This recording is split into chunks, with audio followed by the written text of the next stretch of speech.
Jubilee hills లో ఎవరికి ఓట్లేస్తారు, ఎవరు గెలిచే అవకాశం ఉంది అని చెప్పేసి మీడియా పోయి అడిగినప్పుడు ఎవరు కూడా కాంగ్రెస్ పార్టీకి అనుకూలంగా వేస్తామని చెప్పేసి ఓపెన్ గా చెప్పట్లేరు. అక్కనో ఇక్కనో నవీన్ యాదవ్ కు కొంత ఫాలోయింగ్ ఉన్నటువంటి వాళ్ళు వీళ్ళు చెప్తారు. బట్ కాంగ్రెస్ పార్టీకే ఓటేస్తామనే మాట ఎవరు చెప్తారు? మీరు కావాలంటే చూడండి. జూబ్లీ హిల్స్ లో కాంగ్రెస్ పార్టీకి ఓటేస్తాము, ఇక్కడ చాలా సింపుల్ లైన్ ఉంటుంది, ఒకటి అర్థం చేసుకోవాలి. కాంగ్రెస్ కి వేస్తాము అని ఎవ్వరు అనట్లేదు, నవీన్ యాదవ్ కి వేస్తామని కొంతమంది అంటున్నారు. కాంగ్రెస్ పేరు కూడా తీసుకోవడం లేదు కనీసం.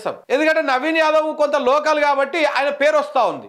బీఆర్ఎస్ విషయంలో పోయి అడిగినప్పుడు మాత్రము బీఆర్ఎస్ కేస్తాము, కేసీఆర్ కేస్తాము అనేటువంటి మాట మాట్లాడుతా ఉన్నారు. ఇక్కడ చాలా డిఫరెన్స్ ఉంది చూడండి. సరే, ఆ మాగంటి గోపీనాథ్ గారికి ఉన్నటువంటి సింపతి కావచ్చు, లేకపోతే ఆయన చనిపోయిండు, ఆయన ఎన్రోల్ చేసినటువంటి కార్యక్రమాలు కావచ్చు, ప్లస్ ఒక ఆడబిడ్డ పోటీ చేస్తా ఉందన్నటువంటి విషయం కావచ్చు, వాళ్ళ బిడ్డలు కూడా బాగా గ్రౌండ్ లో ప్రచారం చేస్తా ఉన్నారు, ఇవన్నీ కావచ్చు. ఇదంతా కొంత వాళ్ళకు ప్లస్ అయ్యేటువంటి అవకాశం ఉంది, ఆ వెయిటేజ్ వచ్చేటువంటి అవకాశం ఉంది.